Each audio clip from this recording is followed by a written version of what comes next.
Bonjour et bienvenue dans une nouvelle vidéo du cycliste. J'habite aux Pays-Bas, dans la ville de Breda, où je fais mes études, et j'avais un rendez-vous professionnel à Utrecht. Un trajet en train prend 1 heure pour ces 80 km, mais seulement voilà. Pendant que les étudiants néerlandais profitent de la gratuité du train, les étudiants étrangers doivent payer la totalité de la somme alors qu'ils payent bien leurs impôts dans le pays. Et ce n'est pas anodin, puisque ce trajet vous coûte, en aller simple, 18,70 € et ce prix va encore augmenter. Maintenant, c'est un trajet que je fais assez souvent, et il faut savoir que c'est tout à fait normal de faire ce genre de distance de manière récurrente à cause de la petite taille du pays.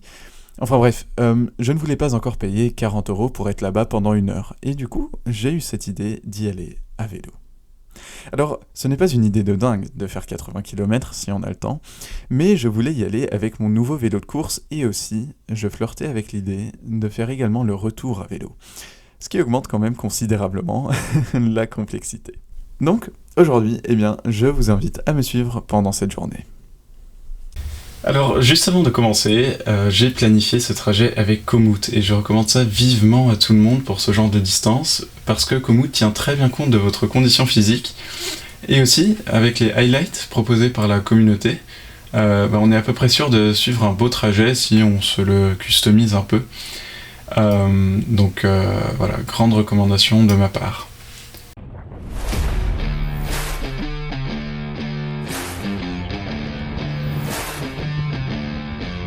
Mon trajet commence vraiment bien. J'étais beaucoup plus rapide que ce que je ne pensais. C'est sûrement l'effet vélo de course. J'avais le vent dans le dos et après 1 heure, j'avais déjà les 30 premiers kilomètres derrière moi. Donc, vous vous souvenez, ma stratégie est de faire une pause par heure pour manger quelque chose. Et là, je suis si bien que je décide de ne même pas m'arrêter et de manger ma barre de céréales en roulant. Le seul truc, c'est que pendant la première moitié de ce trajet, je longe une autoroute pour pouvoir passer les ponts, ce qui est bien nécessaire, puisqu'il y a pas mal de fleuves à traverser, et ça rend le trajet pas très beau. Heureusement, sur cette portion de l'autoroute, un revêtement anti-bruit a été utilisé. C'est de l'asphalte avec de plus grandes pores qui absorbent très bien le bruit des pneus, ce qui laisse seulement le bruit du vent contre les voitures et leur moteur, ce qui est bien plus silencieux. Il est important de rajouter, cependant, que ce type d'asphalte tient beaucoup moins longtemps qu'un revêtement en asphalte standard. Et du coup, il reste extrêmement important de toujours peser le pour et le contre quand on l'utilise. Une autre chose pendant cette première moitié du trajet, c'est que comme on peut le voir, le ciel est assez gris. Et bien que j'habite aux Pays-Bas depuis 2 ans, croyez-le ou non, j'ai fait l'erreur stupide de ne pas regarder la météo avant de partir et de ne pas prendre l'affaire contre la pluie. Donc à ce moment-là, j'espère très fort qu'il ne va pas commencer à pleuvoir.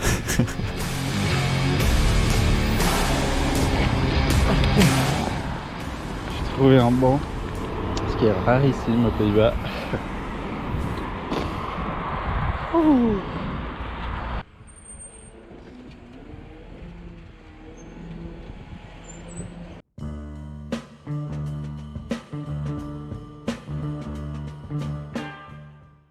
La seconde partie du trajet était bien plus jolie. Je continue avec une bonne vitesse et je passe par des endroits que j'avais choisis sur Komoot auparavant, comme cette route ici par exemple, avec un paysage typiquement néerlandais. Enfin, on arrive lentement en ville. Donc je dirais mission accomplie, j'étais bien à l'heure et donc j'ai garé le vélo dans le plus grand parking vélo au monde, qui se trouve en dessous de la gare d'Utrecht, pour pouvoir marcher à pied un peu dans la ville. J'en profite donc pour vous le montrer un peu.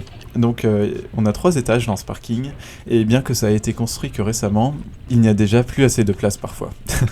Quand vous rentrez, il faut scanner sa carte des transports en commun néerlandais, vous choisissez une place pour le vélo, vous l'attachez, et c'est tout bon. Il suffira de rescanner sa carte en sortant, et le montant vous sera envoyé par facture, parce que oui, c'est un truc pour lequel il faut payer. Il s'agit de 1,35 € par jour, à partir du moment qu'on laisse le vélo garé de plus de 24 heures, donc ce jour-là c'était gratuit. Donc avant le rendez-vous, il me restait pas mal de temps, et puisque je venais d'économiser un trajet en train, je me suis dit que je pourrais m'autoriser une petite virée dans quelques cafés.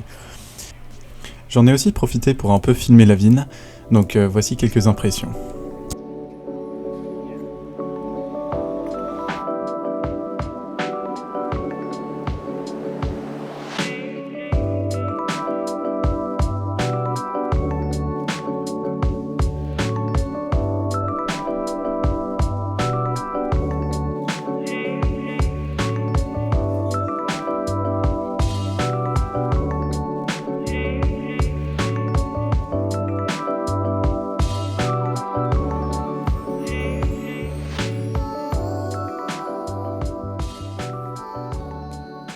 Je décide, vous vous en êtes sûrement douté, de faire également le chemin du retour à vélo.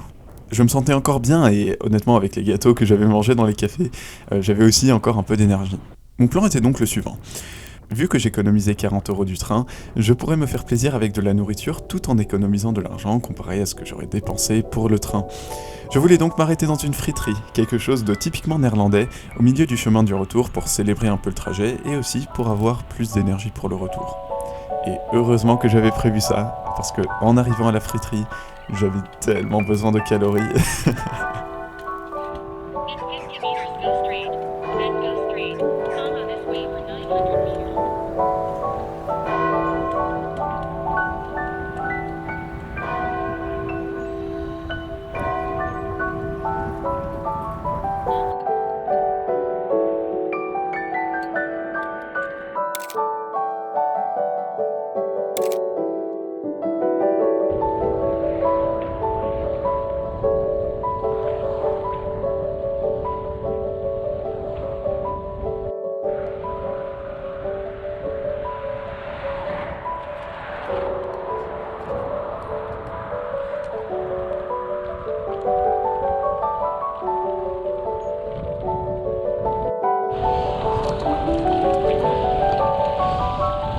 Voilà, il nous reste encore 15 km.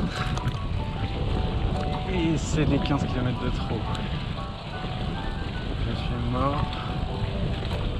Je suis lent. Les derniers kilomètres étaient effectivement pénibles, mais j'étais évidemment fier. Non seulement j'ai dépensé moins d'argent pendant cette journée que je ne l'aurais pour un seul aller en train, mais j'ai aussi pu profiter des paysages qui ne font que filer quand on prend le train. Aussi, réaliser 160 km en un jour est un exploit duquel je ne me sentais pas capable encore le jour d'avant, donc cette journée était une réussite totale. Et c'est sur cette belle conclusion positive que je vais vous laisser. Salut.